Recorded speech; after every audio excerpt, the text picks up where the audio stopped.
Hi guys, welcome back. In today's episode, we're going to take a look at some more detail around the Tonys. And what I want to look at this week is the nominations for the 2018 Tony Awards, which, like I say, are on the 10th of June. So I don't watch a lot of American theatre. Obviously, Broadway is really, really far away. And it's not something that I'm super up to date on. However, I do kind of like to keep an eye on what's going on, and in my personal, like day-to-day life, I try and read about what's going on and who's doing what. And follow it on kind of social media. So while I haven't seen the shows, I have heard of a fair number of them, and it's always interesting to see who wins what and what the critics think and who they want to nominate. So the big show for me is Angels in America. Now, the whole thing is about 8 hours long, and it's in two parts. The first part is about 3.5, and the second is just under 4. So it comes in total to about 8 hours. I saw the British production through National Theatre Live. Now, I think I've spoken a bit about National Theatre Live, but I think now's a really good time to take the opportunity to explain to you guys how that works and why it's such a fantastic opportunity, specifically here in South Africa. So the National Theatre is a production company in the UK. They own the National Theatre, unsurprisingly, but a number of other venues as well. And they produce a whole variety of different shows throughout the year. But where they've become really, really clever in the digital age is they've realised that they can broadcast and get to a much bigger population than just do their theatres. So what they do in the UK itself and in London is that if there is a show on that they are broadcasting, they actually do a simulcast. So you can buy tickets for a specific production of a specific performance of the show, and then you watch it in a theatre at the sort of the same time as it's the official broadcast at the theatre. So there'll be people at the theatre watching, and then that same night there'll be people in certain cinemas around London who will be watching it at the same time. Then they got really clever, and they realised, well, while we're already broadcasting, why don't we record it and then distribute it? And these are what they call their encore screenings. And they happen all over the world, in South Africa, in America, in Turkey, in Brazil, all over the place. And what's so great about this is that you get to see a West End quality production in the comfort of the cinema, as well as with all those close-ups that you don't necessarily get in the theatre itself.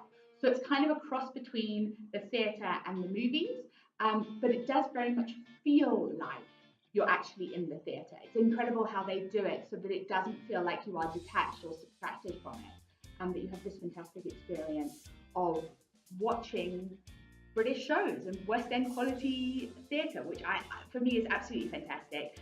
Like I say, they are on at the Nouveau, the Ster-Kinekor Nouveaux, which means that also if any of you guys are Discovery members, you get the discount. Admittedly, it isn't the 40 Rand. I think it's about 120, but that is significantly cheaper than the cost of the flights to London, the accommodation in London, and going to see the show in London. So it's definitely worth doing. And I cannot recommend it enough. You guys can sign up on, I think it's National Theatre Live or ntlive.org.uk, I think is the link, but I will get the correct version for you guys.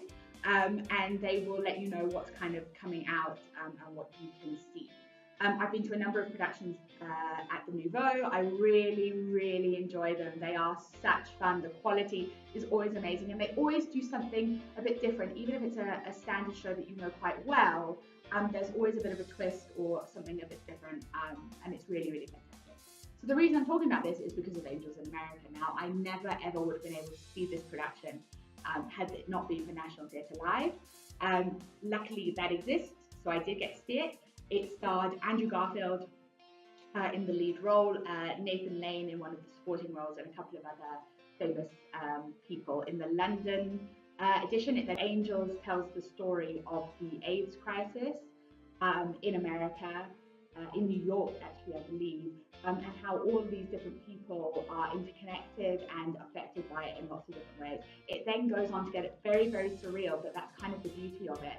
And I'm so pleased to see that Andrew Garfield was nominated for Best Actor, because you honestly, I was watching him and I could not believe it was Andrew Garfield. I had to remind myself as I was watching it that it was him. It was such a complete transformation. Nathan Lane is also fantastic in it. You believe in that because it really is fantastic and it tells such a great story. But interestingly, it's also been nominated for Best Costume and Best Lighting.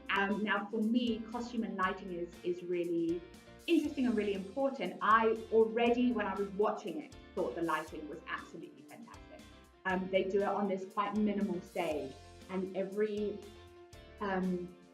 scene or every location is really only delineated by the lights. There's very little kind of actual set design. It's mostly done by these like different sections of light that kind of cut off different areas. And it's so interesting, the play of light and dark, which is also what the play itself is about, of hidden and concealing as opposed to what's revealed and what's out on the light. So I'm really glad and excited to kind of see how that works out. Best costume as well. It was such a minimal kind of set that what everyone was wearing really does become quite critical. And so, like I say, it's not something I keep a huge eye on, but it's very exciting when I have seen something and then it is nominated for the Tonys. Just a couple of other bits and pieces I want to talk about. So the nominations for Best Musical. Frozen, Mean Girls, SpongeBob SquarePants. Now, these are not productions that you might consider as like best musicals, but that's where we are, and that's where Broadway seems to be, that anything that is vaguely sing-songy or could be made into sing-songy is now being transferred to Broadway as a musical. Mean Girls is a fantastic movie, I absolutely love it, and now it's a musical on Broadway. How exciting is that?